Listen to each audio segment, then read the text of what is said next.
Sorry for the delay. I'd like to call the meeting to order. If we can rise for the Pledge of Allegiance. I pledge allegiance to the flag of the United States of America and to the republic for which it stands, one nation, under God, indivisible, with liberty and justice for all.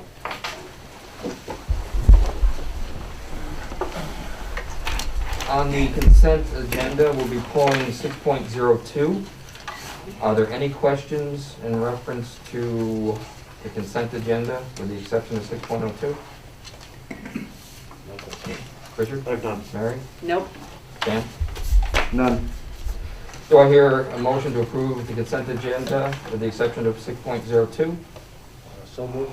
Second. All in favor? Aye. Aye. Any opposed? Carried unanimous. On to 6.02. This has to do with the 5 nominees for the BOCES Board of Education. I recommend, if the board's okay with it, we cast one ballot for all 5 candidates for nominees. So moved. Everybody's okay with that? Good. Is that a motion?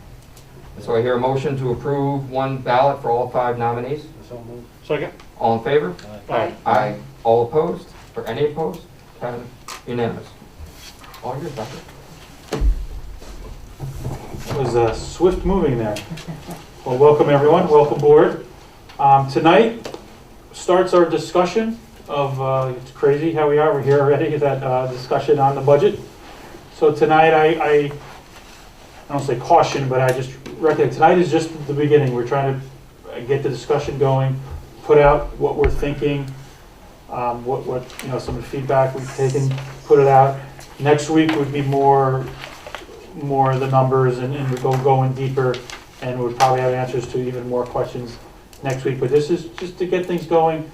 Have you take a look at some numbers that we have, and then some of the plans that we have in order to continue our progress here at Spackenkill. So with that, Michelle is going to start. We'll probably tag team it a little bit. She'll probably do the first few slides, and then I'll be back definitely for a bunch of slides also. So, Ms. Maloney? Yep, I'm ready. Can everyone hear me okay? Go ahead, Sandra. Okay, so I just want to go over the agenda for tonight's presentation. Once again, we always talk about where we are with our current year budget. I wanted to talk about the CPI versus the tax levy, which is a chart we showed at the last meeting. Tonight we're presenting a little bit more in depth on the tax cap calculation. The state, on the controller's website, they kind of streamlined it a little bit more. So it's what we're seeing on the slide is directly from the controller's office website. We want to talk to a vehicle reserve proposition, and I'll repeat this 100 times probably. We're asking to approve a reserve. We're not asking at the next meeting for approval to purchase buses, because that will require 2 propositions. Dr. Fanirelli is going to talk about the instructional response. We're both going to talk about, recap, and then we'll come back to upcoming budget discussions and talking about our budget hearing, voluntary budget hearing, and our mandatory budget hearing coming up. Okay, Sandra. So this is a slide we always start with, and it's pretty much a reminder. The board is fully aware of this, but for some of our community members that aren't every meeting, our current budget, the increase was 1.2% budget to budget for this current year. The levy was 1.89% for the year, and we were below the cap. We've been below the tax cap every year. Well, I think there was a hiccup on your mic. The current one was 1.92%. I'm sorry. Correct, right? Yes, I think 1.92. it sounded like 1.2, so I just wanted to be clear. Okay, thank you for blaming the Yeah. mic. Okay, next slide, Sandra. This slide we showed the board last time, and it shows the difference between, in red has been what the CPI has been, which is part of the tax cap calculation, and the blue is what shows our levy increases have been over the last several years. And you can see for the last 2 to 3 years, we're very close. And like I said in the first slide before, we have been under the tax cap every year since its inception. The next slide is the tax cap calculation, and as I said, it came directly from the controller's office. This is a once a year move, and Valerie and I struggle to do it forwards, backwards, upside down in case we're audited on this. So we spent a lot of time last week putting this together. This was what the when we put the tax cap in last year, the levy was $30.8 million. We're able to add a tax-based growth factor that it's regional. It comes directly from the controller's office, and it's already in the form that we have to fill out. We, as part of the exclusions, we have to take into account the pilots that we receive. What we do is we put in what we've received in the current school year. That's the 4.48 million. And then you'll see below we put in what we estimate to be next year. One of the pilots is, the larger pilot is the same every year. I believe we have 2 small pilots on Neptune Drive, and that they can vary a little bit year to year based on occupancy.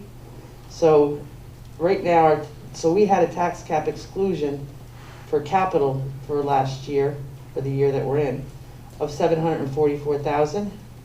It's kind of based on your state aid minus your debt service. And so that was our cap, that was our exclusion for last year.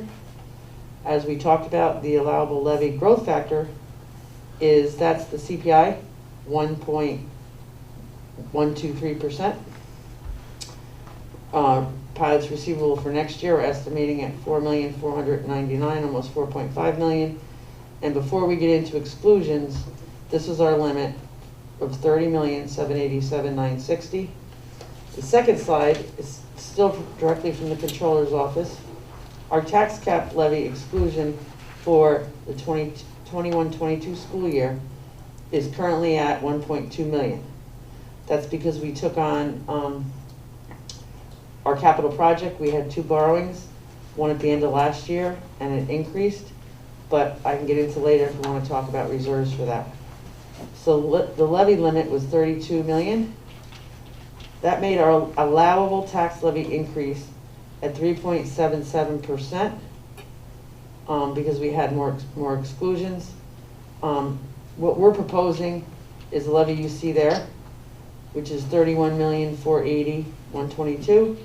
The difference is about 555,000, and the levy increase right now we're estimating, and it is like Paul indicated we could change. We're looking to stay below 2% at 1.97% levy to levy for next year's budget. Let's pause for a second, and Sorry. because this is something that really hit us when we talked about it. So what this is saying is our allowable tax cap levy is 3.77. You know, because remember there's a lot of exclusions and things to that nature. So because a lot of what we've been doing puts us in, but that's not what we're proposing. Obviously, that's not what we're looking at. We're looking to keep it, you know, under 2 right there at 1.97. But just that's a big difference. And I just wanted to make sure everyone was aware of that we're really trying to, you know, come down to kind of matching the CPI a little bit that Michelle was talking about. Okay. So we're looking at our preliminary revenue projections, and we spent a lot of time on this. On state aid, I put asterisks and next to the fund balance. The fund balance we're projecting is the same we used last year. If we get more state aid, we could reduce the fund balance. I put asterisks next to both of them, and on the bottom I put a note that it's subject to change based on any final state aid amounts, which we should hear about towards the end of March. Our local sources, this is a very, very conservative approach, but our local sources are things such as tuition, which we're projecting that's very healthy.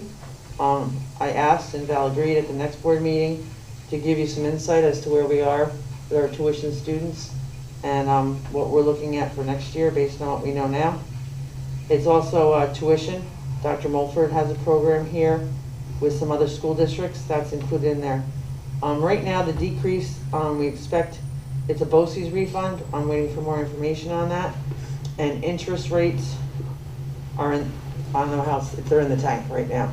So we've had that decrease right now, but we hopefully we'll be able to increase that number by the time the board adopts the budget.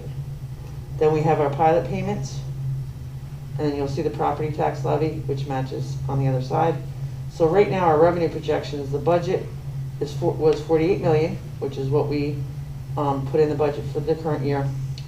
And right now, we're looking to increase that right now by about $800,000. And we'll have more information as soon as more state aid numbers come out. I mentioned the capital vehicle reserve. We have previously, the most recent one that was established was in the 16-17 school year, and the reserve was to be for 5 years. It's important to note that we have to have voter approval via a separate resolution at the time of the budget to approve the establishment of the reserve. Any future purchases coming out of the reserve will also require voter approval. That's per SED. And we're currently completing a 5-year purchase and pricing analysis to look at the funding level to put into the reserve. Right now, since we're not looking to have 3 things on the board, on the budget prop, we would be looking to take a 3rd prop to take money out for next year. We may have a need for a van, being a vehicle, a van, and we may just put that in the budget. We've done that in previous years when we didn't want to have another prop on the budget. So we'll have that for the next board meeting, capital reserve. Doreen was getting prices on the van for us just last week and today. Dr. Gragnoli? So just to get clarity on that, so we're looking, the prop, traditionally the prop would be, to purchase a vehicle. This is a prop to reestablish or to establish another reserve to then use that for the next 5 years to fund the vehicle purchases. For this year, we would, if anything we need, as Michelle said, we would do it without a bus proposition. So that leads us into, sort of the other side. We just saw some numbers and money and things that we're looking to spend. Here is a short list of some of the things that we would use that money for that might be different from the past. And we'll call it, the Spakenkill District's instructional response. So the good news, if it's COVID related, if it's a response to what we've been dealing with, there is CARES funds that will be available to us, right? We're currently going through that process. So those CARE funds would actually partially fund our instructional response, because so many these things on here are a response to what we've just experienced.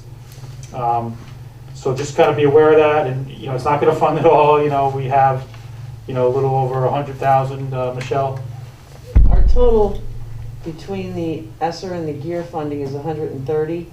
Part of that, and I believe it's 18,900, would go to any private schools that any of our students attend. So we have at least 111,517 for the general fund budget for that. We're working on getting through the, for lack of a better word, the minutia in all the regulations, and we should have that out by the end of hopefully by the end of the week. It's due in on March 26th, so we're working on that. And Paul asks me about it every single day, at least once. so that's good news. If there's anything that there is funding for us to help with anything that's related to COVID issues. So one of the first thing I have is what we really need to do is we need to analyze the gaps in learning. So we would plan to continue to do, this is something we do anyway, but this would be something that we'd really hone in on and focus on via standardized assessments and teacher observations. We want to get to know where the kids are. Now the good news is, hopefully things work out. Our kids come back, they're with their teachers. This analysis is going to be a whole lot easier and a whole lot more traditional with the kids in. We'll still be able to analyze remote kids and things like that, But right now, we're planning on doing it, you know, with the bulk of our students coming back. So that's the good news. We'll pivot if we have to, but that's the good news. The plan would be to have summer and after-school programs. You know, once we establish those learning gaps, make necessary adjustments to next year, and that's the key. You know, people are always talking about, you know, people falling behind or that. We are where we are. We want to study where we are, and then we want to recover, you know, as much as we can now, summertime, and then make adjustments next year, you know, you know, continuing to help our students and meet them where they are. We also want to focus summer curriculum writing and professional development to those gaps that we find. Now, to our two assistant soups over there, Dr. Mulford and Mr. Farrell, they've been all over this, right? We've been having lots of meetings talking about it. I will actually, if someone wants to talk, I'll you know, jump in. You know, maybe even the next bullet, summer and after school programs. Anyone, Dr. Mulford? Or? Yeah, sure, I can Yes. start. So, as Dr. Vanuelli said, we are in a position where we're going to be able to assess our students in person a little faster than we had anticipated. So we're going to use MAPS data, F&P, Fontes and Pinnell data to start looking at where our students are really functioning. So once we get a handle on where their gaps are, we'll be able to really focus in on those students specifically and look at a program for them. But we're being very cautious not to say that all students have regressed or haven't made progress, because in some ways, you know, with the smaller class sizes, we've been able to really concentrate and really focus on the key skills and curriculum that our students need. So we have some work to do, and we're really excited that we're going to be able to do that in person with real live assessments. And then once we determine how many students we're talking about, then we can better design a program tailored for those students. I don't know if there's anything And more. all that being said, though, remote students, we're still going to be observing and seeing where they are too. Absolutely. So just be aware. I don't want people to think that they're going to be. They're not. There appears to be less of them now as there's movement to come back, which would actually help enhance us getting that data. Mr. Farrell, did Dr. Mulford cover everything? Yeah, I think she did. I would just add, I guess, we're pretty confident right now that by the end of the year, we're going to be in a good position to really determine which students we're going to need and want to target for summer work. I'm not worried about that piece. We'll have some good data to be able to follow up on. And I think the idea, you know, right now we have weekly meetings set up right now where we're talking about summer program and after school programs, you know, into the first semester for next year. So, but there are a lot of things to consider as far as schedules. When would we start that? How many days a week? How many hours? How would we staff that? Who's going to be interested in teaching through a summer academy program and working after school? So there's a lot of things for us to sort out, but we feel like we're fortunate. You know, we have these options. We have the ability to create a summer program. We have the ability to possibly do an after-school program first semester at least next year. So I think we're going to be in good shape. Thank you. Thanks for jumping in there. Something that we are also considering is the utilization of our teaching assistants and monitors. So once we know the gaps, you know, we want to at least budget some funds for the possibility of hiring some part-time teaching assistants and monitors. Not sure 100% how we'd utilize them, but we feel we want to be poised to have that in the budget in case that's something that we want to use next school year. Also, you're aware of this, so I just want to kind of put this back on your minds because we haven't spoken about it, is the AVID program.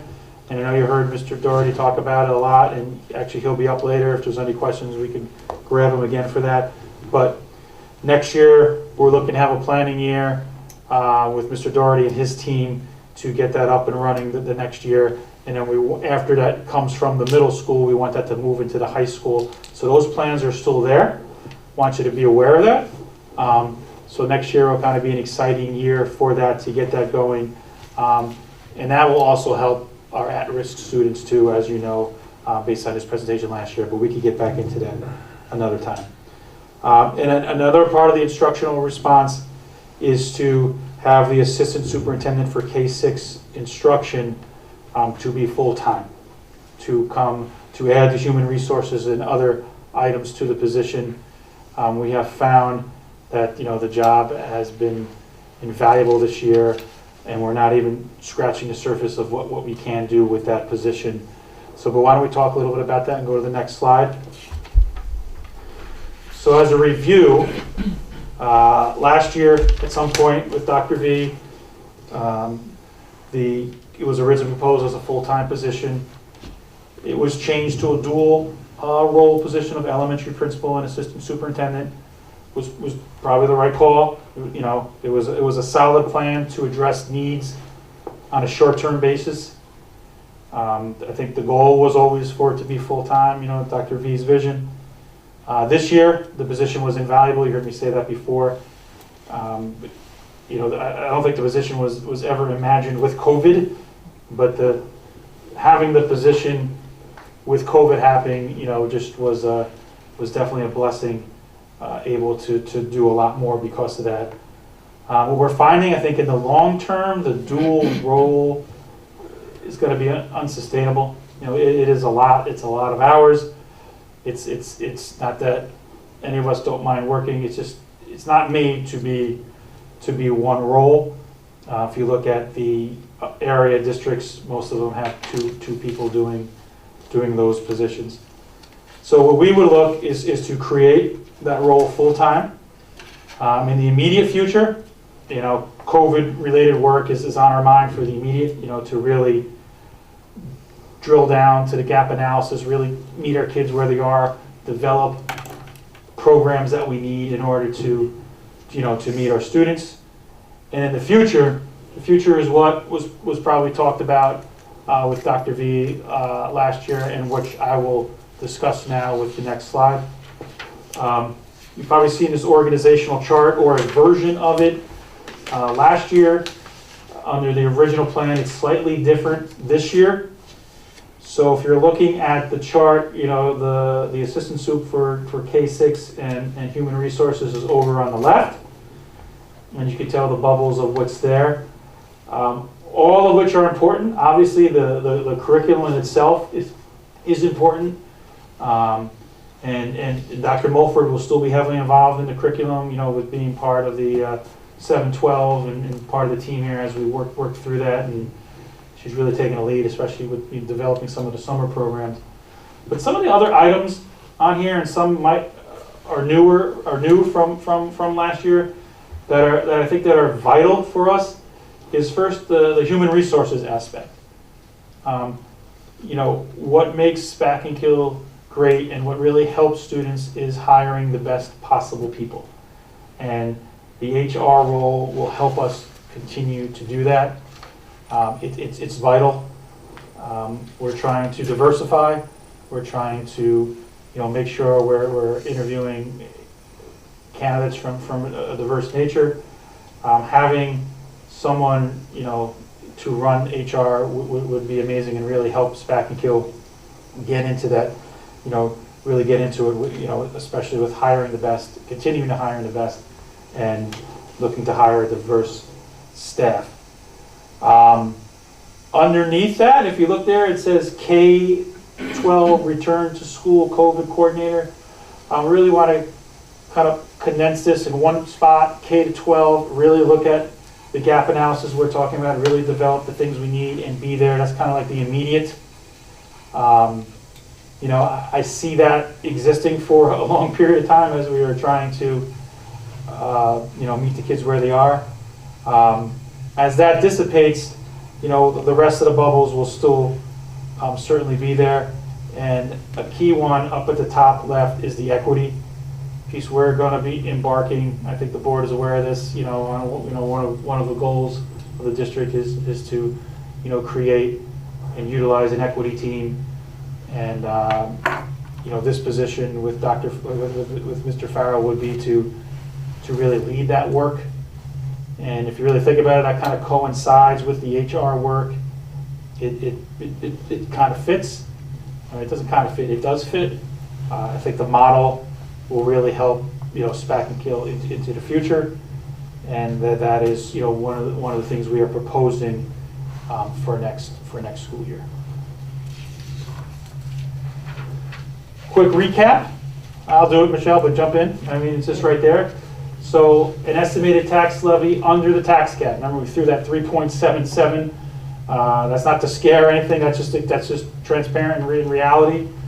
We're looking at to keep it under 2. Right now, tentatively, 1.97, which would be, $555,000, under what's allowed. On the instruction side, we want to utilize some of the CARES Act money to help fund that, analyze gaps in learning, adjust our curriculum for next year, summer and after school programs, possible looking at TAs, monitors, the AVID program for the future, get that going, and then the assistant superintendent for K-6 instruction and human resources. Upcoming discussions, right, as we continue to, present data and really get into it. Today's March 9th, so there we are. This is just a discussion. Put some things out there, be transparent in what our thoughts are. Have a discussion tonight, in a few minutes when we're done with this. And then you can see the other dates that are there.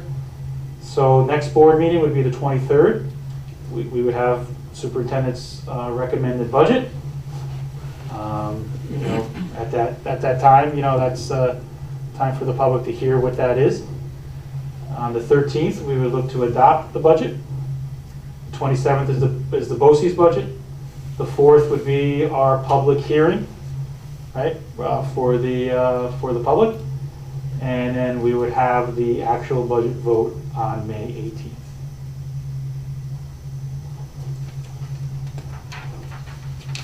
Dr. Fanuelli, can I just jump in for a minute? Please do.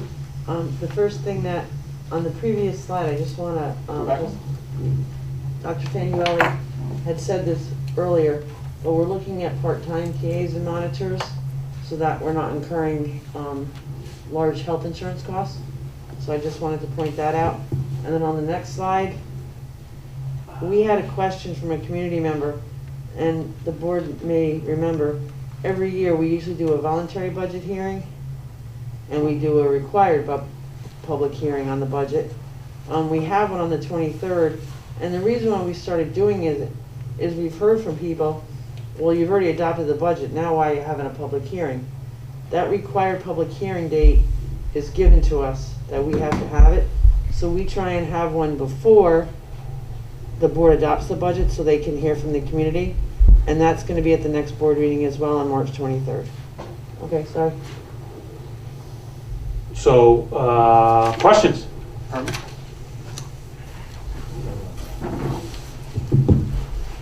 Okay, I got a few questions. On the 1.97% budget increase, is that inclusive of all additional for the capital project? Is that inclusive? We don't anticipate having a large borrowing that would impact the expenditure on the budget for the 21-22 school year. Okay, but the original CPI was 1.23, and we were allowed up to 3.77, right? The delta, what? Because of all the exemptions, we're allowed to go to that level. Some Okay. years we had exemptions for TRS and ERS as well. Okay. This year we didn't have them. It's the difference between, we may be getting some BOCES aid on their capital project. That's excludable to a certain extent. We were very, very conservative in our revenues for right now. Okay. But in looking at our preliminary budget to budget, we are confident between our healthy fund balance, our healthy reserves, that we would be able to get under 2% for next year. Okay. Now, the reason I ask is, last year, I thought, right now, I think the budget's very reasonable, right? But the problem we saw was, my concern is, last year, even though our budget was 2%, the community, the taxpayers, still end up paying 5%. Some, right? some had decreases. Well, true, but on average, a 4.88%. And my concern is, you know, one of the things maybe going forward is whether there's any additional insights as to whether that's gonna be the same, or again, I mean, so I mean, that's one thing that, from a budget perspective, where if we could get more information. Yeah, we can ask, but as we presented at the last meeting, they have tax grievance day in May, and we don't get assessments until August. No, okay. But Dr. Fanuelli and I met with the assessor earlier, and she told us about pieces of property that may be coming on. But we don't, I expect, Don and I talked about this today, we think we're gonna have moderate growth, not a huge increase for this year, because some of the new buildings, like commercial buildings, they don't always come on as soon as they're finished being built. It's when the assessor, they go on the rolls. So I don't think all of these big buildings, sorry, I keep losing, are going to be on the rolls right away for August. But I agree that I don't think we're gonna have the declines. I think in a chart I showed a couple meetings ago, we had some years where we had decreases in assessments, and now we've been having moderate growth in assessments. And we also know that in the housing market, the homestead people, the houses are going on the market and they're selling in just days. Right, but the other piece is the percentage between that the assessor put on homestead versus non-homestead. So like last year, they added another 3% to the homestead side. Can we talk about that for just a quick second, that's not actually Understood. on us? And I mean, just for the public to understand, that percentage, however, it was, you know, much higher than the 2%, that does not relate to the school district. Could you explain that, please? Sure. Thank you. At the last meeting, and I'll bring this to the next meeting, I put a slide up. There's 3 things that go into the tax levy. The amount that the levy is, Yeah, the assessments, and the homestead versus non-homestead. The homestead versus non-homestead, there's a very convoluted formula that the town of Poughkeepsie, the board has to look at, and they choose how much is the maximum minimum. There's 3 different ones. They give that to us in August. okay. The assessments come from the town assessor's office. I'm sorry, the only thing the board is responsible for is how much the levy is increasing. Right. No, I understand that. I Tom, does that understand answer what you wanted? Right. Well, we don't have any input on what the assessment, what the values of each home is going to be assessed at from year to year. We adopt the budget long before that actually takes place. Correct. So for the school district to be held liable for that, or responsible for a 5% increase, is just something that we can't control. For years, we didn't have that type of thing. It was always the non-homestead that was going up, but now it's changed. Right. And the other piece is that as these homes in Spaghill are being sold, the assessor goes and looks. And then sometimes people get reassessed and they're paying more than what they, you know, it was at $230, now they increase it to $250 because perhaps there was a swimming pool put in, a back porch, something like that. Or seniors haven't had their house reassessed in 20 or 30 years. So that's part of when people were seeing increases in their rates. Okay. And keep in mind, we had this conversation with the assessor directly. That's why we met with the supervisor and the director assessor to say almost what you just said, you know. Right. So they're aware of our concerns, and, you know, that's part of their process in what they're doing. Okay. And then my next question is, I know, you know, this year we show an increase in state aid around $400,000, right? It's conservative. Yes, I'm sorry, I interrupted you. No, that's okay. And so I guess there's a lot of current discussions about, you know, that some of the state aid has been offset by the CARES Act last year, and now there's another fiscal year that's offset by the current coronavirus Response Act that was just enacted. And so I'm just questioning, you know, where maybe at some point provide some outlook. You know, do we have sufficient contingency? Because, you know, some districts are thinking that there might be a fiscal cliff. And so I just want to kind of get your thoughts on what you see and what you project, if any, you know. Yes, we've talked about this quite a bit, and I have a meeting with business officials tomorrow to continue the discussion. And one of the frustrating pieces is we started this budget process early this year because Dr. Fanuelli was new, is we don't know what we're gonna have even in March 30th. So at your request, back in September and October, we started a long-range budget planning. We had some training on it, started a document. We can't even get an idea of how much we're getting for next year yet, and we won't know that till the end of March. But going forward, we feel that if this STAR piece that's been added into the state aid runs, which has never been done before, if that takes care of itself, we would be able to operate under modest budget increases. Like, in other words, if we stayed below the tax cap, we would continue to be able to do this. Because if you look, and we'll have our revenue projections for this year out, we're going to be ahead of where we put in for the budget by about probably $500,000 right now. And we've been very conservative on our state aid, the BOCES aid, transportation aid, because if you recall, they had taken money away from us last year, but then they gave it back to us. We're getting the 20% back that the governor took away at the end of the year. So right now, we're being conservative on our state aid numbers, and I feel that, say for the next 3 years, and if I had a crystal ball, I probably wouldn't be sitting here, but for the next 3 years, if we stand at the tax cap between our reserves and our fiscal solvency and the fact that we don't anticipate any large borrowings, we're going to be okay. Okay, good. I think my next question is revolving the summer program. I mean, I think that's a very important component of this budget. I think, we definitely have some gaps to take care of. I was wondering, as part of the development, are you engaging parents at this time or at some point in terms of getting input from parents on how you want to move forward? Or is there a timetable as to like when you think you might complete your assessment in terms of what you determine what's your needs for the summer? She could jump in a second, but just the short version is we want to get the kids back. We want to get them in. And a big part of this, developing the summer program is also the teacher observation, of the children. So that's a key component.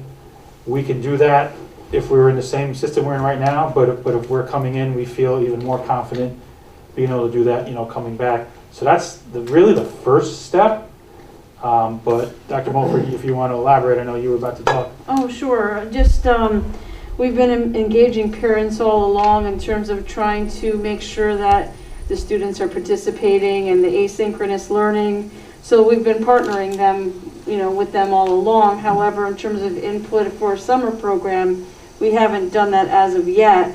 And as Dr. Fanuelli said, right now we're kind of just, guessing as to who will need an intensive kind of a remedial program. Until we start administering some standardized benchmark testing, it's hard for us to know who would actually require that. I mean, we're going to have about 2.5 months with students directly in front of us, where we're going to have a much better sense of what they're going to need. And we also have some ideas in terms of after-school support. The students will make a lot of progress when they work directly with the teacher who knows them and knows their learning style. So that's going to be an important component too, is maybe some after-school support, either this year or next year for the first semester. But these are just ideas that we're tossing around until we can really find out where our students are functioning academically and social emotionally. Okay, thank you. Welcome. One last John, did you? Yeah, I would just, there is going to be a point though. I mean, over the last few months, we've gotten pretty good at surveying folks. So there is going to be a point though where I think we're going to have to ask parents, just because we build a summer program doesn't mean they're going to come. So there is going to be a point where I think it's going to be important to ask parents. So through a summertime, would you be more likely to have your child participate in a program that was Monday through Friday or Monday, Wednesday, Friday? Would you be more likely to have them participate for 2 hours, in the morning, or a period in the afternoon? So and just a commitment from parents, because the numbers and sizes and how we staff it is really going to depend on that. So I think there is going to be a point where we're going to have to get some input from parents about what would fit best with their schedules potentially over the summer. Thank you. But keep in mind, the important part is that we are budgeting for it. So what it looks like will take shape over the next little bit of time, but we don't want to wait to say we're gonna need money later. We know we're gonna need it. It's just a matter of what the form is might be changing from today as we get to know the kids' needs with the assessments. Dr. Fanielli, can I add something to that? Yeah. So last year in March, before COVID hit, we had already budgeted for the summer programs that Dr. Mulford always does. So that money was in this year's budget, and so next year, the summer school piece that Dr. Mulford does for the special needs children, it's already budgeted, so it's almost like a rollover. The only increase we would have, and we have money in other areas that we could use, would be for any additional stuff that Dr. Mulford and Mr. Farrell come up with.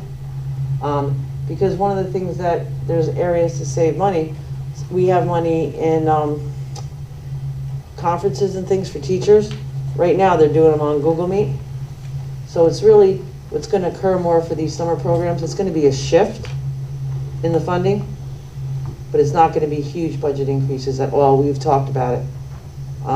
Dr. Mulford and John and Dr. Fanielli. Sorry, John, I should have said Mr. Farrell. It's all right. But we've talked John's about better. it. So we're going through and utilizing other things and prioritizing our work. Okay. And I got one last question. I know you mentioned about having the voluntary budget hearing next meeting. You also going to change the availability for public comment, like how they're going to be able to make a comment. I mean, how will they handle that? I mean, like, one of the things you read about, or at least we get feedback, is right now there's no really avenue for public comment during a meeting, except for maybe email. So I think that's something we should look at. Yes, so we should talk about that. For the budget hearings, we do need input after presentations. So, point taken. Okay. I would suggest that, you may want to reschedule some of those hearings, that if you don't have all the data and all the numbers yet, you may want to push it out a little bit further. So you're not presenting things and you just don't have the answer to. So those are the things that you may want to consider, but that's not until another week, maybe 2 weeks. Who knows? We may have more information, or may have more information with the numbers, who knows? But that's something that you may want to consider, changing those dates in order to give the proper information, not just, we don't know. So that's a good point. So next week is when, keeping with the timetable, so we could have enough time to process 2 weeks, next board meeting, sorry, I said next week. So it's possible we wouldn't have answers to those questions, so we could still take the questions, and then we have another board meeting after to do that. So the board will have to decide, how they want to take the questions, so we'll have to have that discussion. Done. Richard? Yeah, just a couple of comments and kind of questions combined. Some of it touches on what Herman's just been talking about as well. I guess I'm encouraged to hear what you shared about the planning for the summer and ways of addressing the gaps in learning, or analyzing the gaps in learning first and then address them, because that seems to me, of course, the logical way to do it. Determine what the gaps are and then figure out how to address them. So I'm encouraged to hear about that planning and the surveying of parents and the forward thinking about how we might address the gaps that are identified.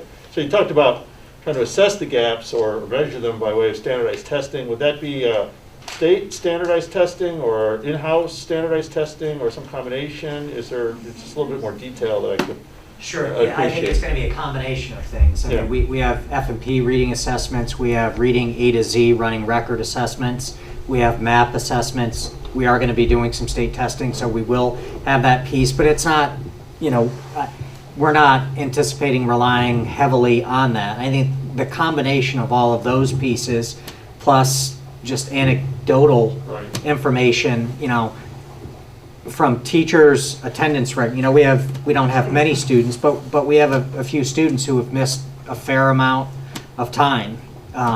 You know, so we have some good data that we're going to be able to rely on. But then, you know, we also have to think about how big do we want class sizes in a summer program? How many, you know, because, you know, ideally, right, we'd probably like to have that. We want to reach as many students as we can, but we also don't want to have 25 students in a summer program.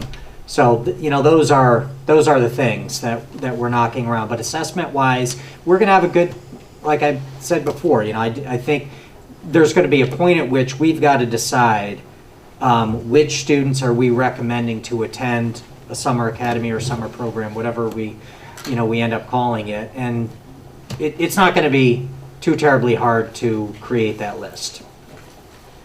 No, that's, appreciate that. I mean, it seems to me it's complicated, although it's reassuring to hear you say that you're going to be able to do it, and that's great. It does seem to be somewhat complicated. There are a lot of moving pieces there, as you say, the desirability of the program, how well it'll be attended, what parents' concerns are. And it seems to me, as many people have said, so reassuring that the students are coming back into the buildings, and it'll be easier to get the first-hand, kind of hands-on sense from the teachers of what the students need. That seems to me to be the most important kind of measure of what we can offer students going forward in the summer, and as you say, into the fall. You know, measuring first, then planning, with the budgeting kind of in the background, it seems to me just the right way to go about it. So that's encouraging. I'm encouraged by that. And a quick comment about the assistant superintendent for K-6 instruction and human resources position. Excited to hear, you know, that's a real not only possibility, but you know, budgetarily feasible sort of plan as we go forward. I think it's much needed. The pandemic has demonstrated, I mean, yeah, as you say, Paul, there are a number of emergency kinds of issues that have arisen through the pandemic, but as I look at it, and I think you know, as the community sees it as well, the pandemic has exposed a lot of issues that we wanted to address anyway, maybe kind of throw more attention on them. But as you kind of set it out, even in that bubble diagram, you know, the COVID component of that, or the COVID bubble, seems to me won't so much just disappear as kind of dissipate or morph into, you know, be absorbed into other parts of that diagram, because so much of what I think we are currently addressing through this pandemic is not separate from and you know, apart from the kinds of things that we want to be doing ordinarily. They're not different in kind at all. So the curriculum enhancement, the ways of addressing student gaps in learning and so forth. It seems to me that the pandemic, and I don't want to necessarily put it this way, but the pandemic has become really, I think, in a way, a kind of an opportunity to see ways in which this position will be really valuable, you know, in so many ways going forward. So I'm really encouraged by that. More comment on that question. Kind of turning to the financial, just two points about the financial issues more specifically.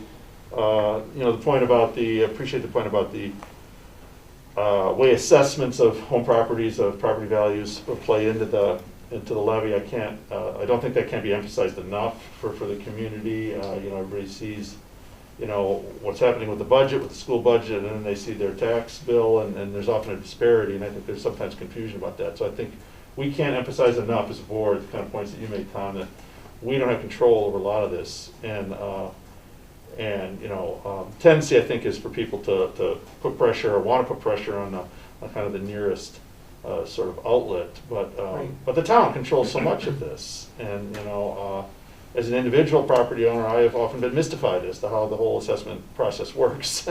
You know, so as you say, it's Michelle, some properties are not assessed for 20 or 30 years. You know, and others get assessed frequently if they're sold or if there are remodelings or so forth. So there's, seems to me, potentially a lot of disparity across the community in the assessment of properties. And I'm just speaking for myself as an individual property owner, I would appreciate it if the town would address the kinds of things that you're talking about in a systemic way, and the responsibility lies with them, right? You know, to make things a little bit more equitable. The best thing that we can do is try and keep our levy low Yeah. and try and stay informed, Dr. Faneuili and I. And And have a dialogue, as you say you do with the town. I think that's great. Thank you. Yeah. And then the last point had to do with the CARES Act, the component of the aid in the CARES Act. So that's already on the books, right? But is there any anticipated, well, I guess the new stimulus package has not officially been passed yet, but is there any sense or projection as to how that'll play out? We haven't gotten anything from New York State. As we've been getting this stuff, I gave it to Dr. Faneuili so we could put it in your update. Mhm. Maybe later in the week, we might hear Some more. sense of how much that will translate into for our district. Yeah, you can't count on it, right, because you never know. It's not signed yet, right? And, you know, and if we do get it, it could be used differently by Cuomo or used for monies that he was going to give, so. Right. But obviously, if that goes through and there's more money, that's good news, you know, all around. Just, we're not sure how it's going to. But it's not in the budget yet, is I guess the main point. No, so that's a bonus. Yes, exactly. You know, if we were to get it, yes. Michelle and and Val and I, we really tried to be conservative. So then if something comes back, it'll actually be even better. That's all I have, thank you. Mary? I have just like a little bit of an assortment, but my first question is, I'm getting to the age where I don't remember things as much. So AVID, what does AVID stand for? And I know that we're going to talk about it more, but I feel like, gee, I should remember what that is. So I'm going to have Mr. Doherty, he knew you were going to ask that question, so he stepped out of the room. He's going to be coming to the mic for his, and I already told him, you know, I'd like him to, so we'll prepare him when he comes back in, but he knew that was coming. He's had some training. Okay.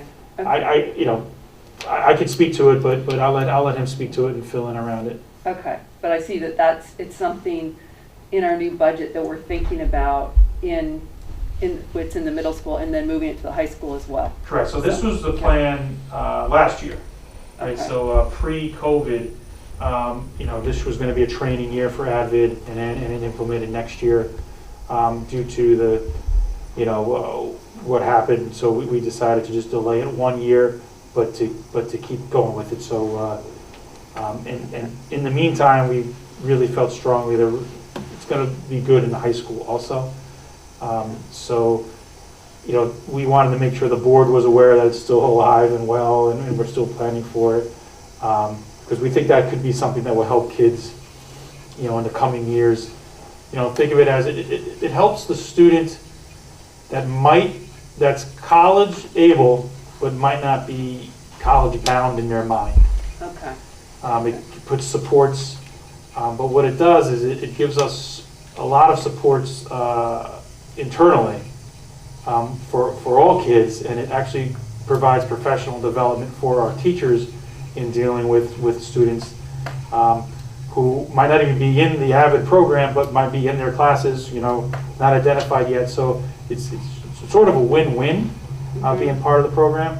So I probably stole half of what Dan was going to say, but he's not here, so let's see what he says. Okay.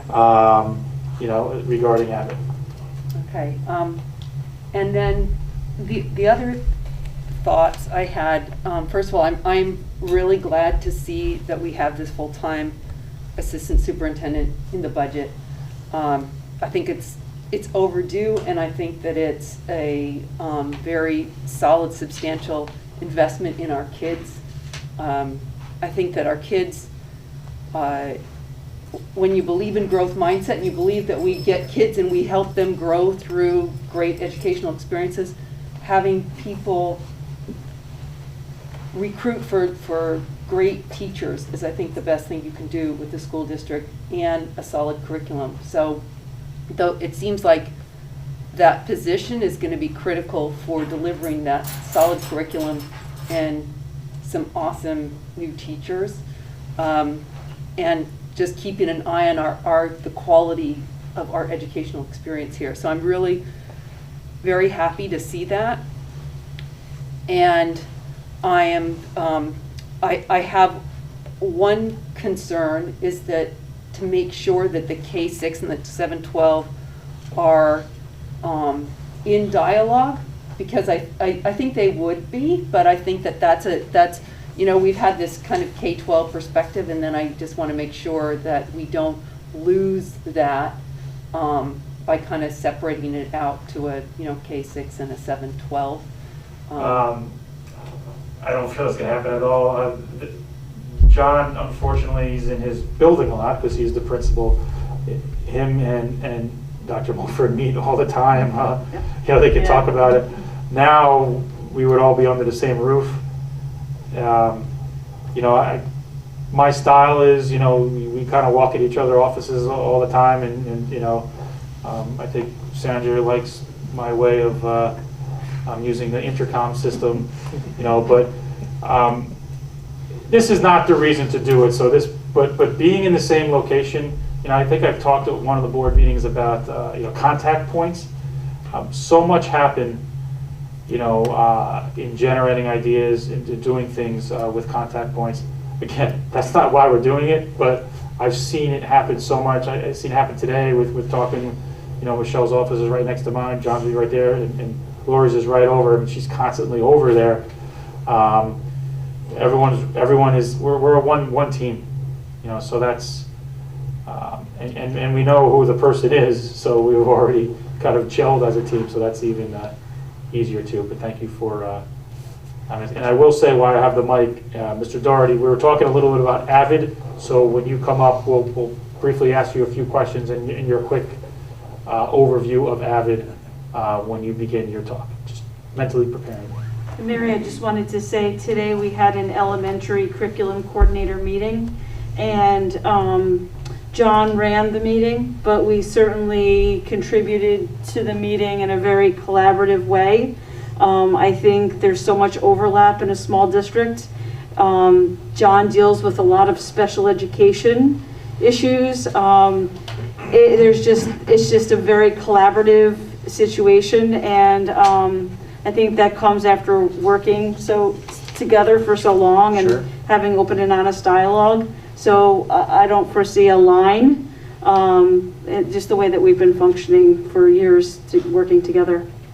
Okay, that's good, because I know that the district has done a lot of work with the writing curriculum, and I think that hopefully that's a K-12 that continues or grows into a K-12, because I think that sometimes kids' experience can be they get some instruction K-6 and then suddenly everything changes, or sometimes things change when they're in 9th grade. And so I think that our district would really benefit from that continued kind of dialogue and thinking about things like writing of a K-12 approach. Absolutely, and before grade level schools, we would see disconnect in programs from Hagen and Nassau, and when we merged, we see that more continuity of programs, and that's something that's always in our mindset, is to extend the experience from K to 12. That is definitely our goal of ours. I completely agree with what you're saying. Yeah. And not only I mentioned the contact points, but we have standing meetings for just that. We actually have a meeting every Thursday, and what's it called? CoMeeting. CoMeeting. What does Co stand for? Collaborative meeting. Michelle says it's something different.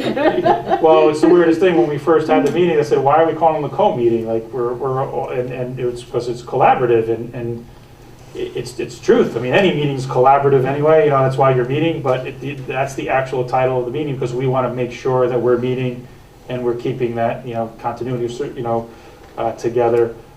We do it through contacts, but we actually have a mechanism in place to make sure that we're meeting regularly. Right. And then my final comment is just, I really like how you're waiting to see the kids and you're waiting to have the teachers kind of see the kids, and that we're focused on gaps in learning. And I think that also with that is not only kind of learning or content, but it's just connection. I mean, it's kind of strange, but when you start getting used to just being at home, it's kind of strange and I'm sure strange for kids to sort of like suddenly be together. And so I think that we might have, like the gaps may be social emotional gaps as well. And so it might be, some of these programs might be like community building programs, or just sort of like fun summer programs, not necessarily, okay, you're going to improve your math, but you know, things like of that nature. And I'm sure you've already kind of are considering that.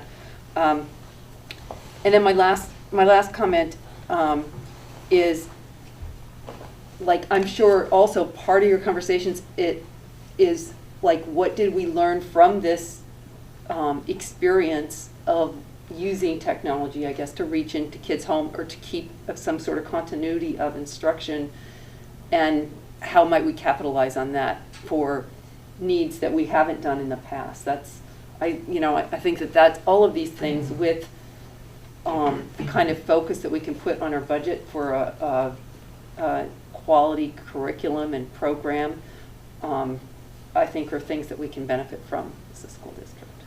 So just a kind of a comment and a hope. Dan? Yes, I was just wondering what the format was going to be for the voluntary budget hearing. That was something that we were going to discuss at some point, not necessarily tonight. I need to get your opinion on what the board was thinking, but we need to put a mechanism in place for that. And I think, as Mr. Keith said, specifically, or especially for the April one, but we need to be able to take feedback from the community so we could answer questions and go from there. Yeah, I think it's really important that we try to keep the budget down to a minimum for all those businesses that were struggling this year, and for all those homeowners that were struggling this year financially. But we also have to keep in mind that we have to really spend that money as wisely as we can to benefit our students. So I'm really happy to see that we're talking about some of those gaps and some of those programs that we're looking into. Are there excess monies that weren't used from this last year's budget that can be applied to this year's that can help keep that budget minimum? When we're talking, because we're in budget season, last year, this year, you're talking about the current year's budget. Do we expect money left over? Or are you talking left? So any money's left over, if we have an increase in revenues, or we're not spending things on the expenditure side, it automatically drops down to fund balance. As I indicated before, I expect that at least we're going to have an additional half $500,000 on the revenue side, more than what we budgeted for. And at the next meeting, we will have our ideas on the expenditure side. But we spent money on COVID-related expenses, the masks, those types of things. But there's other areas in which we did not spend as much. So for instance, we didn't have a lot of sports trips. We didn't have a lot of chaperoning money. So we're going through and projecting out the expenditure side, and then we'll be able to come up with a fund balance projection. If you recall, we kept a little bit of extra fund balance last year that the board approved, a little bit over the percentage, and then we allocated it back from the previous year. We allocated back for any COVID-related expenses. We came to the board and said, if in case something comes up, can we move this from fund balance? We will be in a good financial position to do that. And the other piece that I expect I'm going to know tomorrow by 3 is I believe we're going to have very, very favorable health insurance rates. We're supposed to have a meeting tomorrow at 12. We'll be usually done by 3. We'll be voting on them, but it's definitely going to be, as I said before, less than 5%, but it could be much lower than that. And that's a conservative estimate, with them going out and looking at their fund balances for 5 years out, because we're part of that consortium. So at the next meeting, I'm pretty sure I'll have very good news for you guys on that too. So, because sometimes it goes up, it's 10, 11, 12%. And we've been trying to keep it level for the last several years. But this year, between COVID expenses not hitting, or other COVID costs that DHEC has not had to incur, we're in really good shape for that. So we'll know more about that. So I'm sorry I was so winded. To answer your question, the next meeting, I'll reiterate where we are with the revenues, any updates, and then we'll go over the expenses, and we'll talk about a fund balance projection with all the cautions in that things could change if we don't have a state budget yet and those types of things. But we'll start being able to give you projections on that. And these are, everything you're saying is what's been in the discussions, you know, with Val and Michelle and I about trying to keep it down. I mean, you know, with the exclusion all that, it was 3.77. We're looking at that, it was like, there's no way.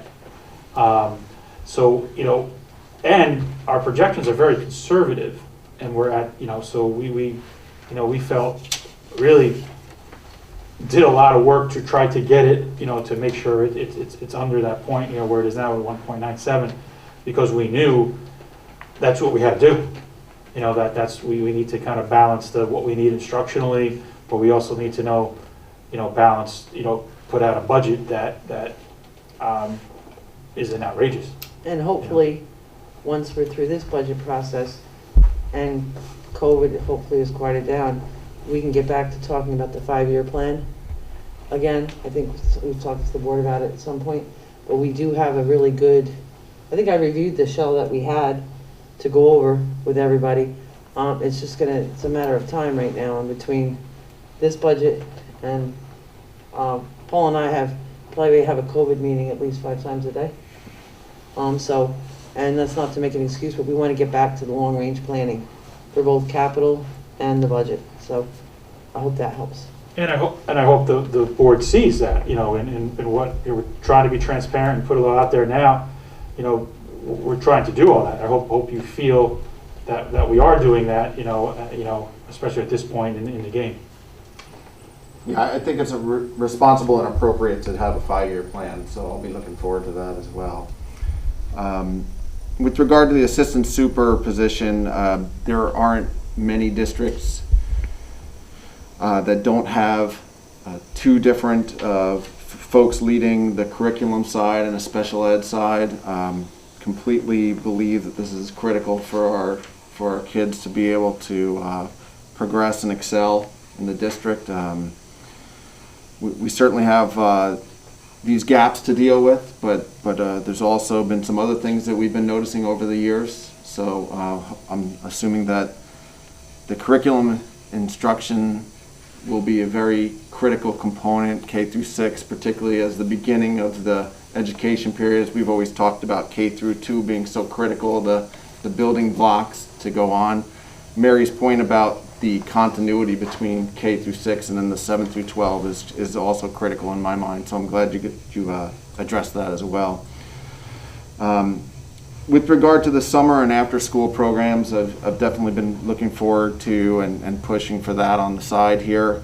I'm wondering if there's a way for us to make considerations for some of those students and for some of those parents that might feel that kids that may not be targeted through assessment or evaluation can also get additional help, whether it's a voluntary way or some other kind of a program that we can figure out. So maybe just start thinking about that if you could, or if you have any thoughts on it now, I'd welcome a response. But definitely I think that's going to be critical, because while the assessments may say that we don't need to target this particular child right now, the parents certainly may feel that there may need to be some extra. So if there's some sort of way to make it a little bit better for some of those parents and for some of those kids, that would be great. Appreciate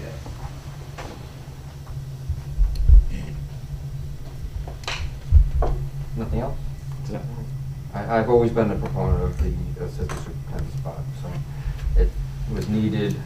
We saw that last year, and we dropped back a little bit to find out how necessary it was, and I think we did find out how necessary it was, and I believe wholeheartedly that's where this needs to go. But there's a lot of unanswered questions, and I've been asking for a 5-year plan for 11 years. And every time we start to look at a 5-year plan, something happens. And, you know, it's very difficult to make long-range plans in this type of environment. and not just on our end, it's really comes from the state, because you never know what your revenue's gonna be. So, I would love to have seen it, it just never ever happened. We'll still share it with you. Thanks.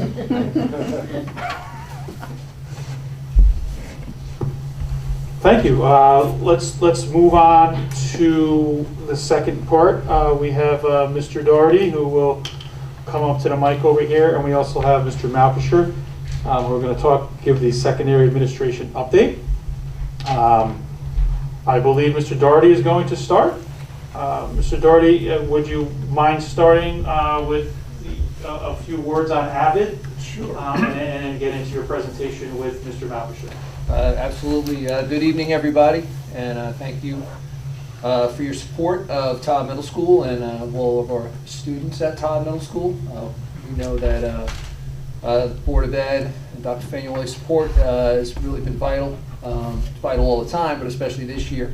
I presented, you might remember, it was probably maybe I'd say January, February with Jonathan Shanks. AVID. So AVID is a program that has existed for about 35 years. It's got an excellent record in terms of achieving, raising student achievement scores, in terms of readying students for college. The program is designed to bring equity to basically the American dream of being able to, whether it's college or career, but really preparing students. What's exciting for me is I've seen it, it's in Hyde Park, it's in a number of districts in New York, and it's in, many districts throughout the United States. The sort of the support that they have for it is just really good. The people involved in it, the local people that I've been working with this year, we were hoping to do a planning year this year, and we kind of, because of the COVID, we weren't able to. But even though we haven't done an official planning year, we've still been using the information. And I've been, having meetings with kind of our contact person, and it's just really, really outstanding work that they do. One of the things that's exciting for us is, in addition to an AVID teacher who supports the students with a either daily or every other day class, is the professional development that's available throughout the whole school. So most districts, not only the AVID teacher sort of gets trained, but there's the entire staff. So it really could be something that really brings quality professional development to the entire school and potentially the district. It is a program that brings structure, it brings resources, and like I said, it's done. Every district I can't say every, but many districts that use it have been using it for many years, and we're excited. I have teachers that are excited to use it. I know that Steve, Mr. Malkisher, is looking to move it up to the high school as well once we get going. So we're excited, and we think that it can really. I've been in education for over 20 years, and I would say that this is most programs I'm not that crazy about. We'll put it that way. And I mean, this is something that I see, and I see the potential, and my work that I've had with them this year has only, further shown me that is, it was kind of more ideas last year. Now, using some of the tools that they have, and also the people involved. It's very much a people-based relationship. That's about building relationships with students and building relationships with staff. All of that is really pedagogically based, and I think it's going to be something that can really work well in the district.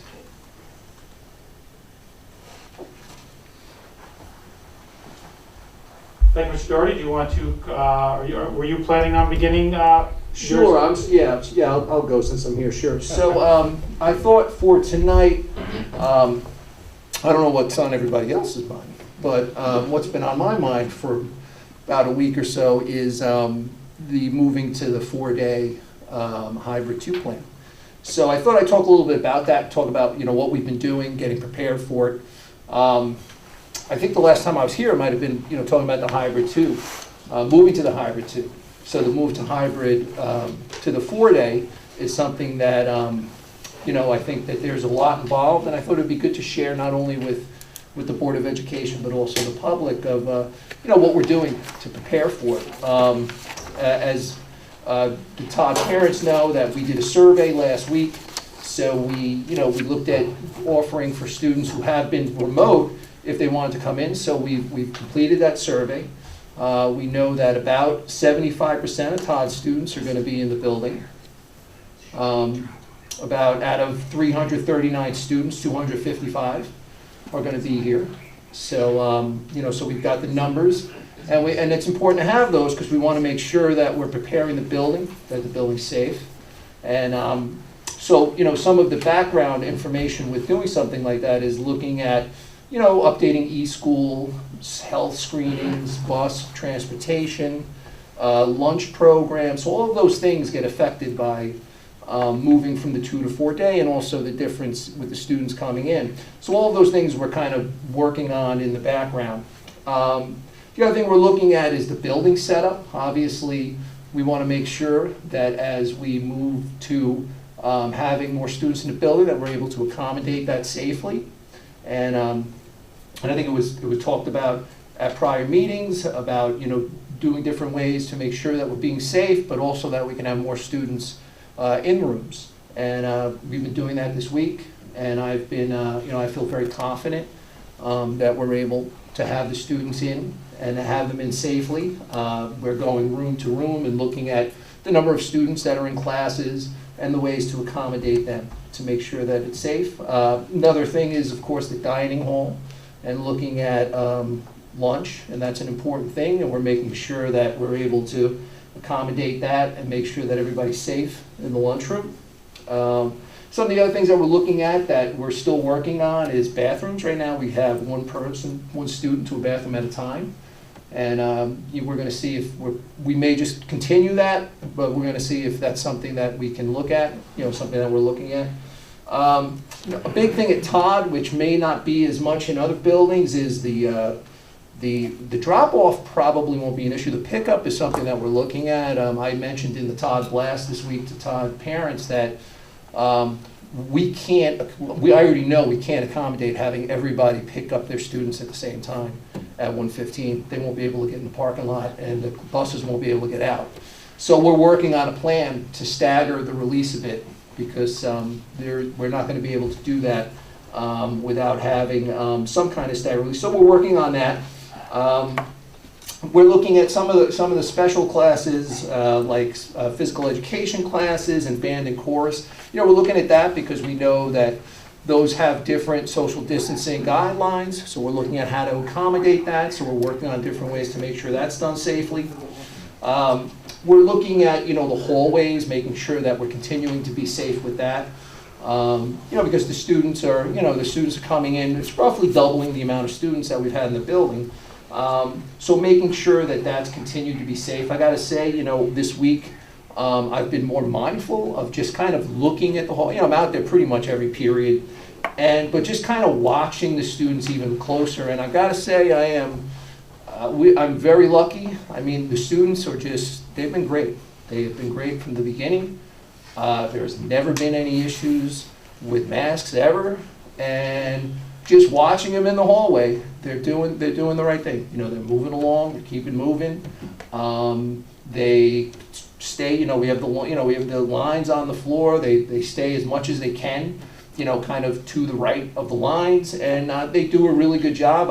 I am confident that when we go to the 4 days, that the students are going to continue to do that. The 5 minutes in between classes is plenty of time for them to get around the building.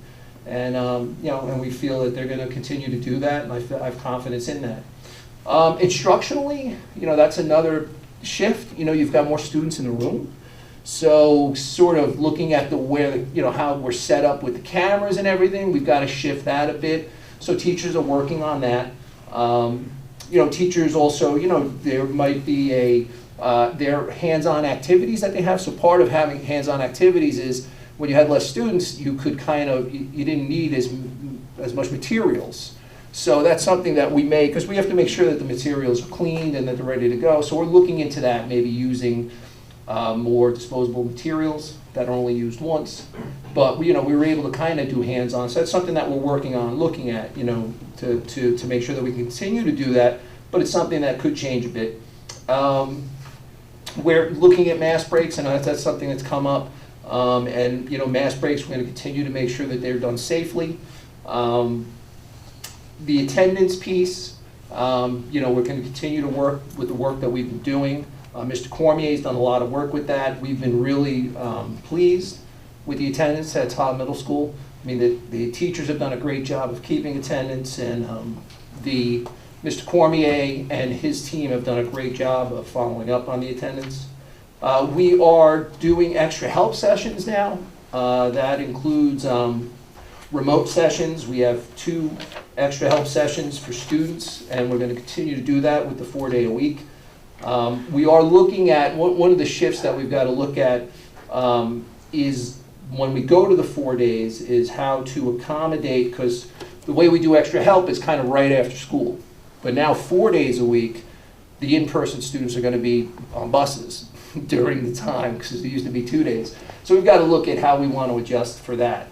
And then kind of a minor thing, but we've been doing we always do the pledge here, but we've also been doing the pledge in the morning announcements remotely.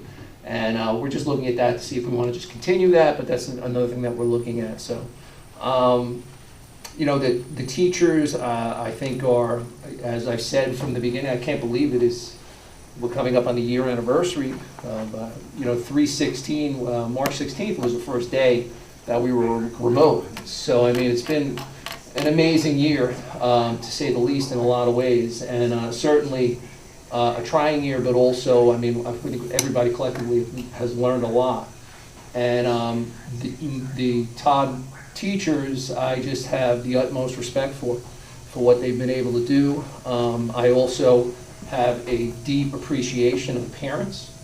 They have just been, I see them, I see them at school, and I've seen them remotely, and I see them, when I'm in classes remotely, in the background. And it has been truly amazing to think that we've been doing this for a year, and here we are continuing to make it through. And then the students, the students have just been tremendous. I really have, I'm a very lucky principal, because I spend most of the lunch periods with them in the dining hall. And it is probably the best part of my day.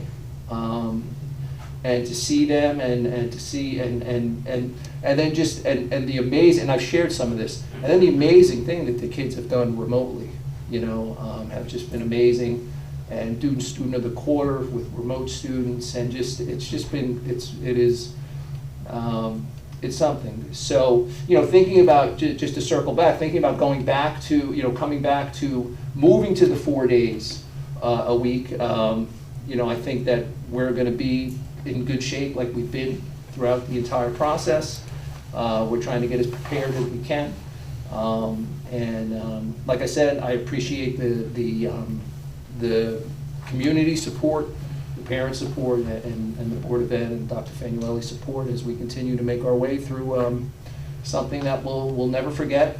And also, I know Mr. Keith is going to be leaving us, and I know that, and I want to say thank you to you too, Mr. Keith. I mean, you've done, your leadership and your support has been great, and I know that, the students might not know you by name, but they appreciate everything you've done, so thank you.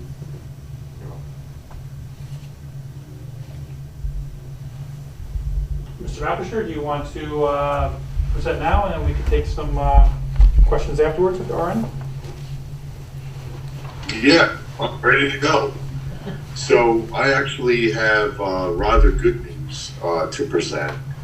So first, let me talk about how things have been moving towards hybrid 2. Dr. Fanuelli knows that in the weeks prior to hybrid 2, I was averaging at the high school about 65 students that were present actually in the building during that time. So moving ahead to hybrid 2, I actually now have an average of 150 students that are present in school. It actually feels like a high school should feel. It's getting there. It's a pleasure to see social studies classes, 12th grade, with 14 students in them. The teachers are excited. The kids are excited. You know, it really feels, with it becoming spring and the warmer weather, like we're turning the corner. And I just really feel, and I think everybody feels like, you know, good things are ahead. So I'm so pleased to be able to report that. So right now, I'm allowing in 9th and 10th grade, any special education students that want to come in for the 4 days can. Any 11th and 12th graders that want to be in all 4 days can. And as soon as our dividers come in, those are the plastic, you know, things that go on the desk. I'll be able to have in any 9th, 10th, 11th, and 12th graders that want to come to school, be able to allow them in. And I will do that as soon as those are delivered and as soon as they're on the desks. So, and that will happen, you know, once they come in, that'll happen immediately. Next, senior prom. You remember last year we couldn't have any proms. So the senior prom, we have already secured Grandview. Why that it's a good thing is because it is considered an outside facility, although it's covered. In case of rain, in case of bad weather, we're able to have you know, a decent amount of students. So we will also have a DJ. We're going to have games. One of the concerns, obviously, is close contact with dancing, but we're looking at alternatives, you know, to that in terms of activities for the senior prom. But we are moving ahead with the senior prom. Outdoor maximum capacity is 200 students. So we're in good shape with that. We'll be able to have the senior class as well as chaperones to be able to cover it without any kind of a problem.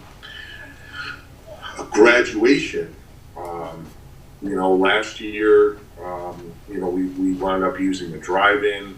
I know that other districts have already secured a drive-in for this year. I'd much prefer to have something live. I think everybody would. So the plan is to have graduation on our new athletic field. We've already been in contact and working with the rental company in terms of, you know, stage, chairs, platforms, to make all of that feasible. You know, right now, maximum capacity for outside gatherings is 200.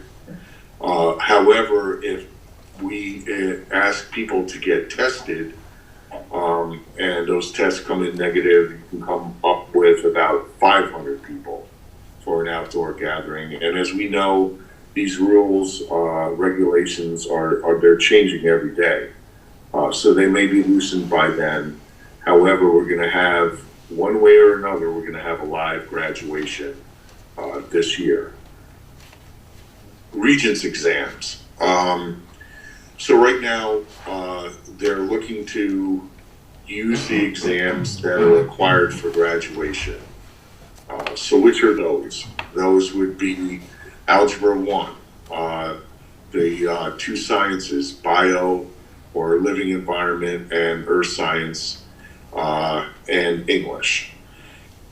The debate right now is, which we don't have an answer, but is that it's not going to be counted towards a requirement for graduation, but rather that they're using that data to establish a baseline or an understanding where our students are as a result of COVID.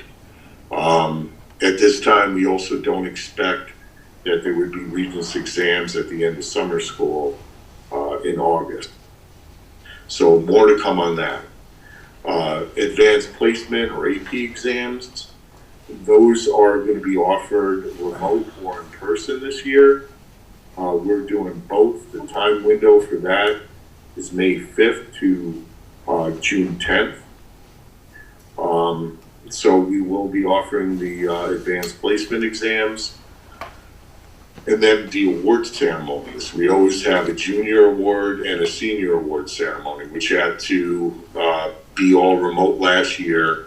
I am totally confident that the junior awards, because it's a smaller program, we'll be able to do live.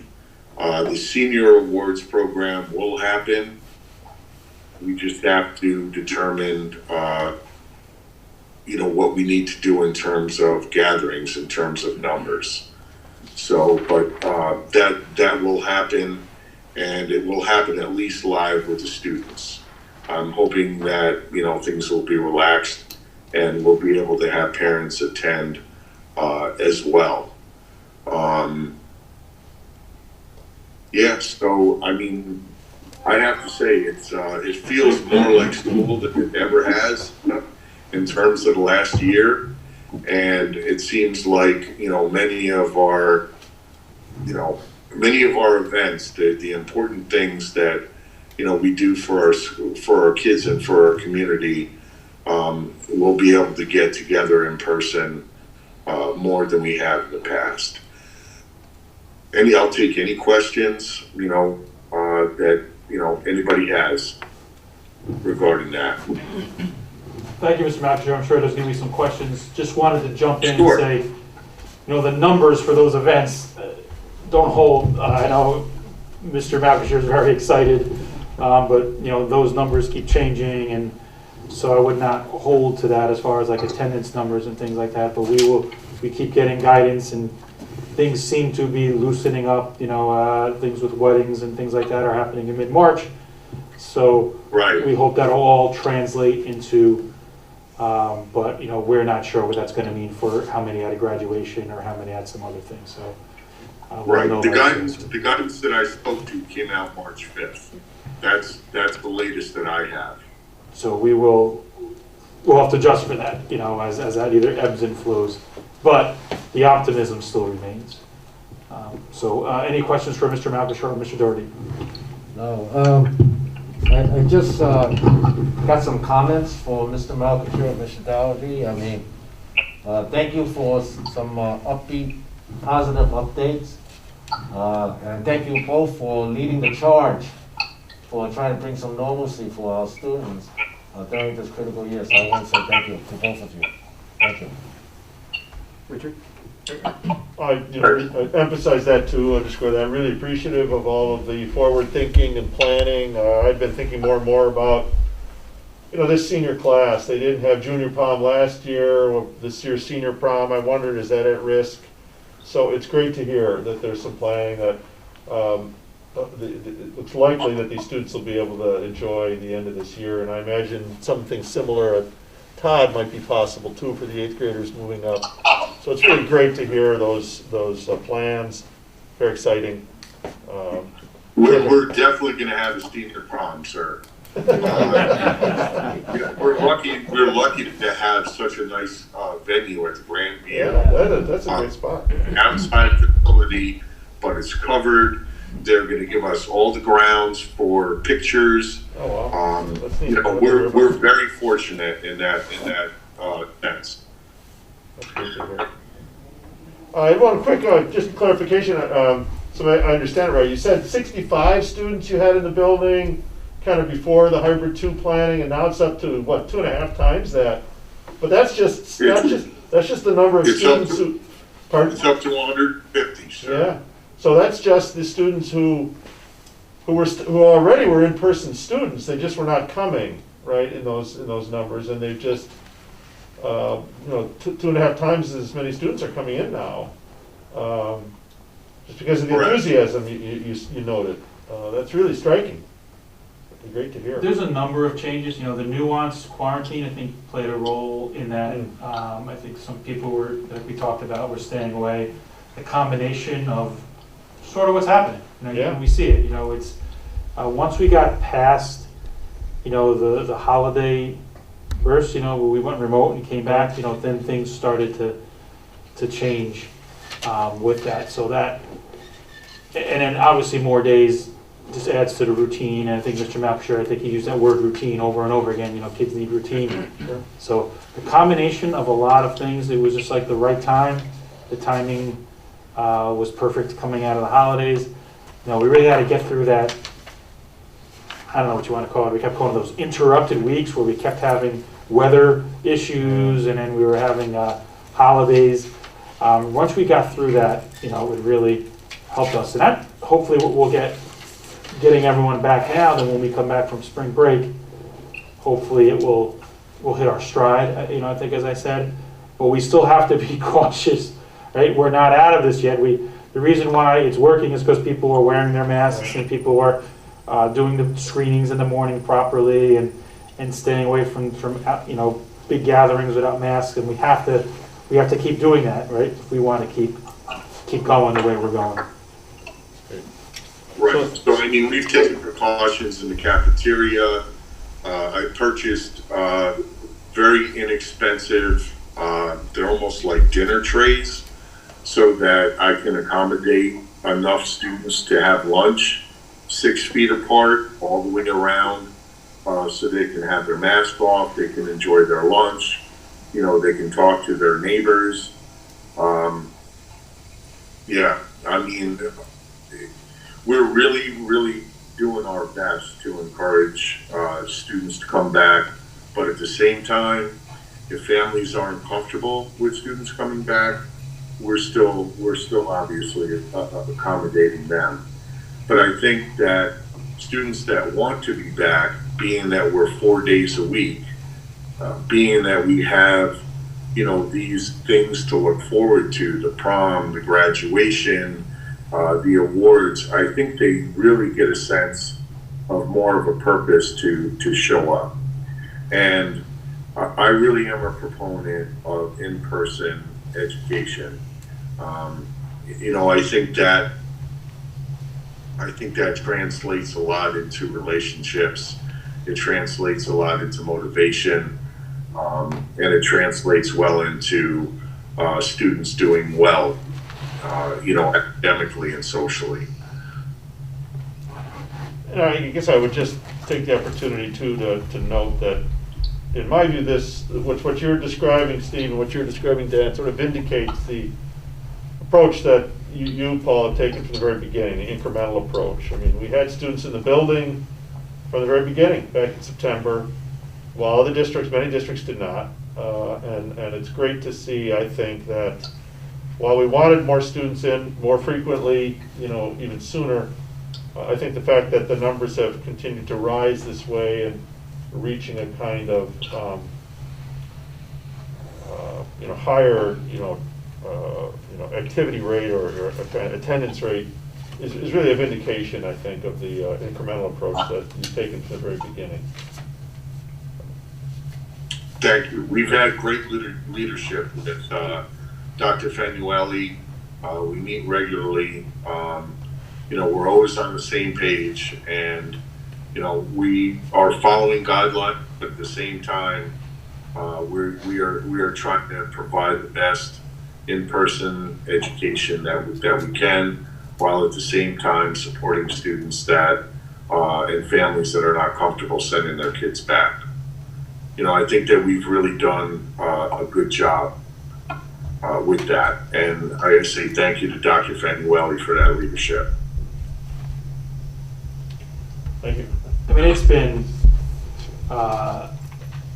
we wish we wish COVID wasn't here. So when he says, you know, we've kind of taken the guidelines and tried to make the best of it. Yeah. But it's really just the best of it. It's not the best that it could be. We could be back. But, you know, I thank him for thanking me, but it's really been our community and it's been our staff. I mean, I know we thank the principals here today, our teachers, our support staff, everyone, the staff in general throughout the buildings have been amazing. We couldn't do this without our teachers. They've been, and it's hard. It is hard on them, but the challenges and the curricular challenges they're going through now to make this happen, and you know what? They don't complain. They know it's hard. They say it's hard, but I think when they see the kids come in and they see it, we visited the kindergarten, which happened. I happened to talk to an English teacher today at the high school, and just the joy of the kids coming in, and the person I spoke to today, the teacher talked about the 4 minutes, in between classes, or when they arrive and they're not starting class yet, like they're not in front of a screen. So we're just grateful that the guidelines are what they are right now, and that's really what we're following, and trying to make the best of that.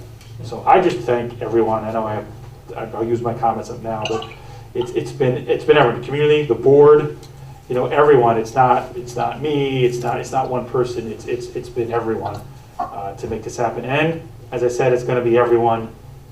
Because the future, we're optimistic, but we also have to be ready to pivot back if something was to happen. And our plan has that ability. Some districts' plans are having a hard time pivoting because of how they were set up. So I think our setup has helped with our pivots. And by the way, Dr. Fanuelli's statement about teachers and staff members being more excited, it's 100% true. I can't remember, last Thursday or Friday, the last hour or two of the day, doing nothing but walking around and talking to teachers and staff about how they were feeling about more kids coming back. They're pumped. They love having the kids there. That's why I'm saying I'm so optimistic about the future. And I really think for the first time in a while that our staff are feeling the same way. They are so happy to have their kids back. They're so happy to regain a sense of normalcy. And I think that the reason that our kids came back from 64 or 65 a day to 150 is a testament to that they're feeling that positive momentum. They're feeling like school is becoming school again, and that they have a purpose and a reason to come back. And wow, it's a beautiful thing to see. We went through a tough time. It's been a whole year, but we're coming out on the other end of it in a good way. We just have to remain positive, remain good to one another, and doing the best that we can to get through it. But I am so fortunate and so lucky to be somebody that works with Spack and Kill, with our board, with our superintendent, the teachers that I work with. It's been great. I'm so happy to be a part of it. You have no idea.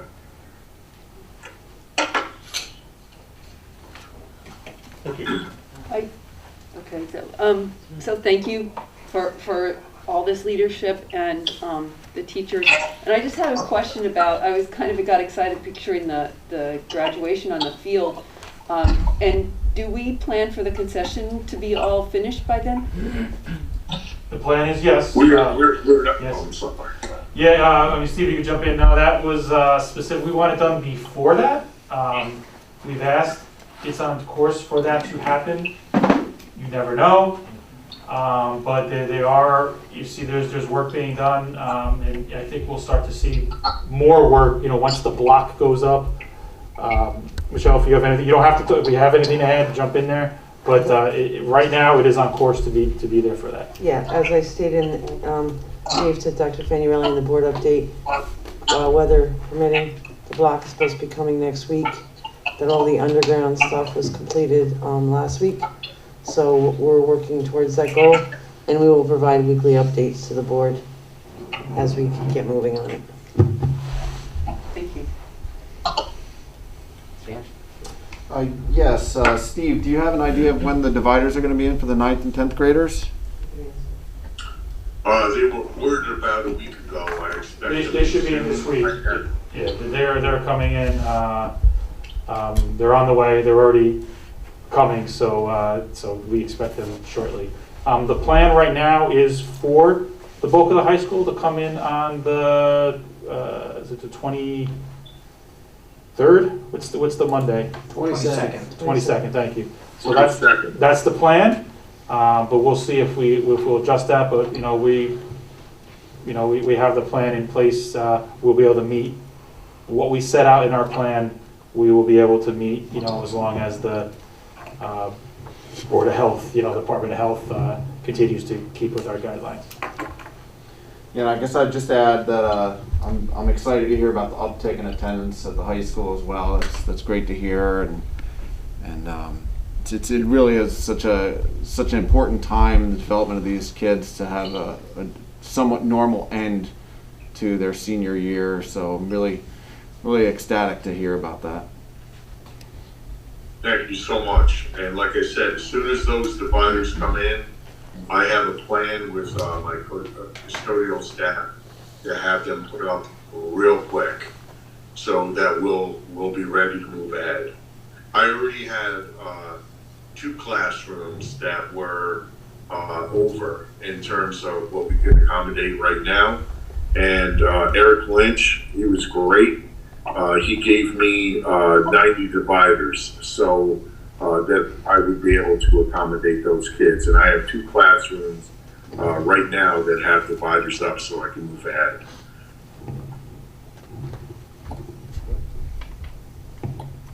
Anything else, Dan? No. Okay, good. I'm glad we're finally moving forward. That's all I can say. We get everybody back. That's all we need. Yes, sir. Yes. And comments from the board? Your final comments? Okay,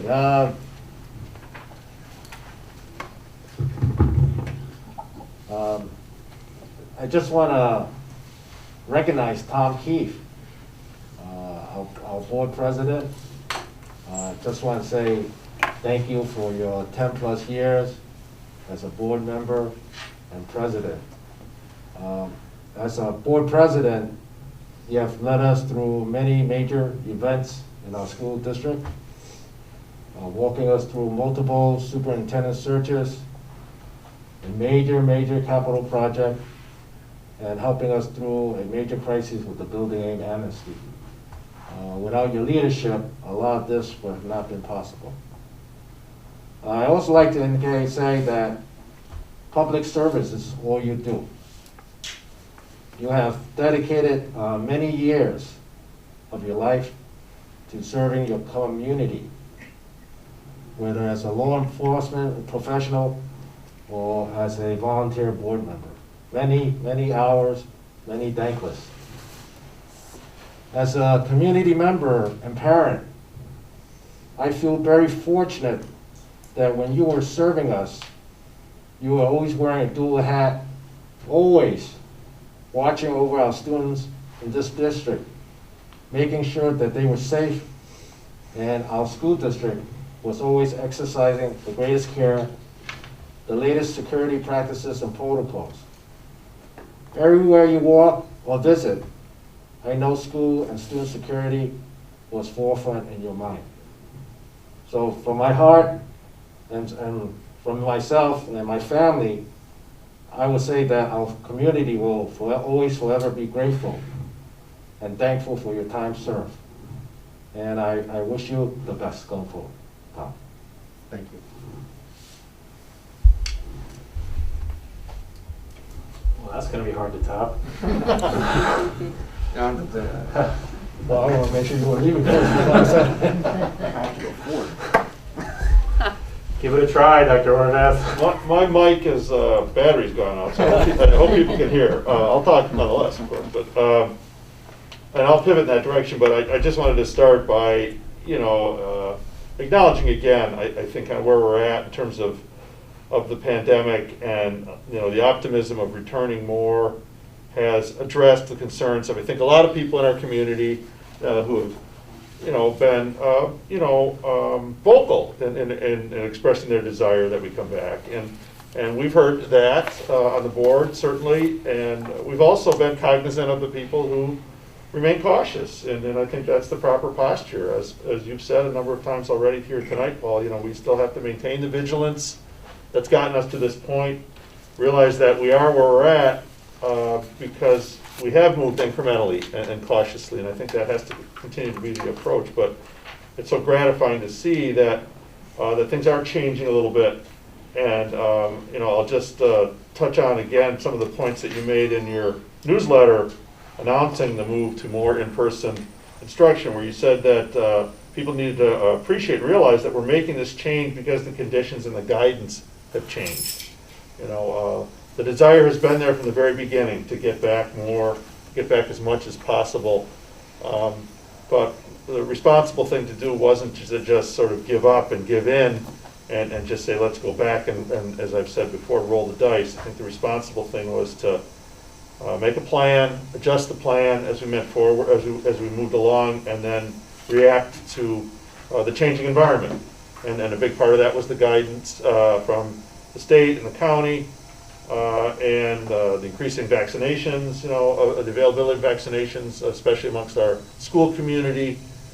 We see this, changing around us even beyond the school community now, I think. So that's gratifying to see. And as you also noted in your newsletter, you've taken the time as a district to analyze the options and really try to focus on what's best for the entire community. Both those who want to come back more in person and those who still feel like they need to remain remote. So I think we've struck the right balance, and I think the board has tried to match that positivity, and I think that's what I've appreciated so much about this approach, is that the focus has been on getting the kids back as much as possible and to remain positive, to do the best that we could in circumstances that no one welcomes or that no one feels is ideal, have been ideal. So the posture, I think, has not been a sort of self-satisfaction.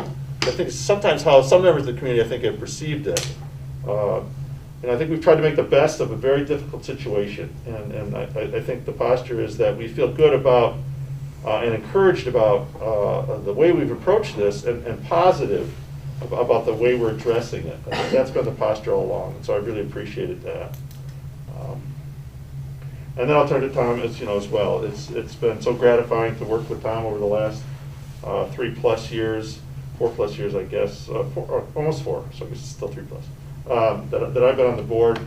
And I've so appreciated your leadership and the model that you've set, particularly as a listener. Leaders, I think, good leaders are good listeners. And you've really modeled that, I think, to the board. You've listened to the others on the board. You've listened to the community, for sure, but you've listened to the other members of the board, and you've strived to reach a consensus with the board. And I really appreciate the model that you've set in that respect. I think it's one we all learn from, we benefited from, and learn from as we go forward. And I've also appreciated particularly the balance that you've always striven for, toward fiscal responsibility on the one hand, but also keeping in mind always that the mission of the board and the mission of the district is to make the best possible school district for our students, and to see that as a source of strength for the community. We want to do that as fiscally responsibly as possible, but our goal is to do what's best for the students, and you've always kept that squarely in front of all of us as the mission of the district and of the board. So I've really appreciated that. And good luck as you go forward. You've certainly earned a chance to move on to other things for 10 years. So thanks very much. Right. I will, aside from saying that I to hearken to something that Rich talked about a little bit, the community members sometimes it's hard to please everybody, but hopefully I think there was a lot of reaching out to people, even though people may have felt they sent an email, but the fact of kind of trying to communicate with them, and that our district has stayed together through this challenging time, and we're not through it yet, but that I think that that focus, that care, that relationship building, the respect for parents and for the situation has been really clear with what I've seen in terms of the administrator leadership response to parents. And to turn to Tom, to say I really am very grateful for your senior leadership. The fact that you kind of, when I came on as a new board member, I could always tell when you spoke, you hearkened to a lot of experience with the situations that we were going through. I always valued and completely trusted your guidance. And I also felt that you have given us an important perspective as somebody from law enforcement, someone who's spent their life in community service. You've always brought, I think, a really important viewpoint to our board. And so I'm going to miss that. I'm sure we'll still continue to reach out, or maybe you'll be the one writing us emails and hoping that we follow your guidance. But I feel that we're losing something important, but hopefully you've left us with a model for trying to do the best we can for all of our students and the community members, to keep in mind their needs and their values. So thank you for your leadership to us. Thank you.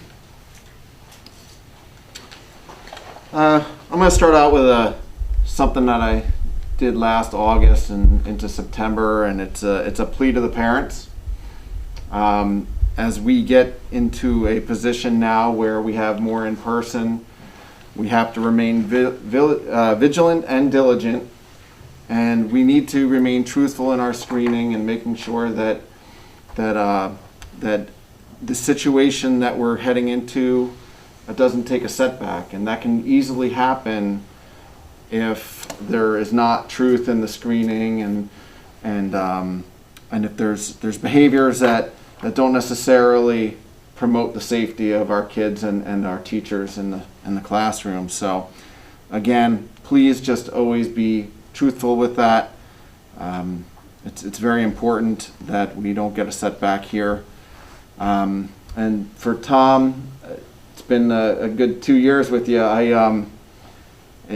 It's a position that certainly takes a lot of gumption to be here. I've really been very grateful for the leadership and the way you've mentored me in my first 2 years here on the board. We've gone through some really interesting situations here in my short 2 years. It seems like a really, really, really long 2 years, actually. So I appreciate it. On behalf of myself and the community, we thank you, and best wishes moving forward.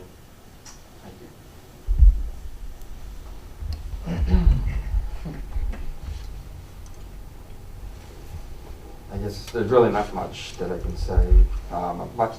Everything I've always done for this district is for the entire district. I've never been an advocate for my own children, or my own child. It was always to look out for everyone else, every child that's here, and what's in the best interest of every child. I tried to be the best listener. I know sometimes I wasn't. I tried to be. I tried to listen to all sides, and I did what I thought was always the right way and the right thing to do. But I leave in good hands. It was a great board. Worked with a lot of great people, and this board's has been easy to work with, and I couldn't have asked for an easier time. But thank you again, and thank you for the community for trusting me for the 10 plus years of doing this. That's it. I don't know how to top. I guess going back to what Herman said. We have to set the stage pretty well. To give 10 years, 10, 11 years, of service to anything is fantastic. And the fact that you gave it here through all the times, and Mr. Lowe listed them. You know, the district's been through a lot, and has come out in good standing, and a lot of that has to do with you.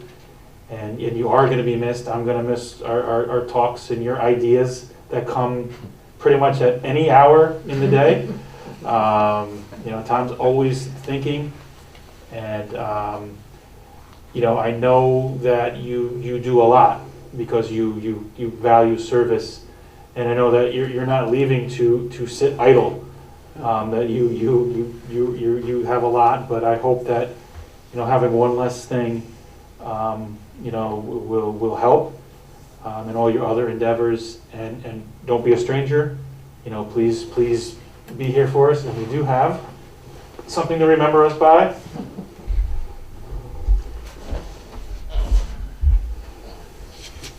You know, it's a symbol. It is all of our buildings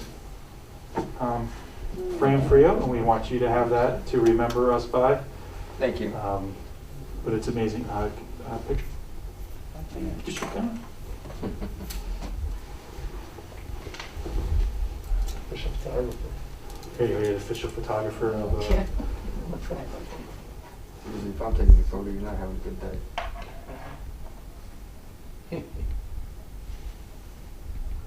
Was he smiling?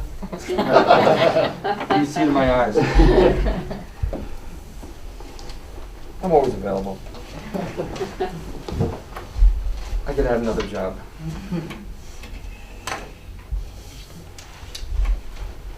So with that, I guess I guess that would be it. I guess you're going to close your final meeting. So one final thank you. Thank you. Thank you for making it what it is. It's not just one person. This isn't about one person. I was just a man, guy, just a person here, and anybody can do this job. It's whether you wanted to take the time to do it. But it's also the people that you're working with that makes it a lot easier. Thank you for everything you've done and given to me. And with that, I move for a motion to adjourn. So moved. Second. All in favor? Aye. Aye. Any opposed? Unanimous. Have a good night. Oh, not the most important, really.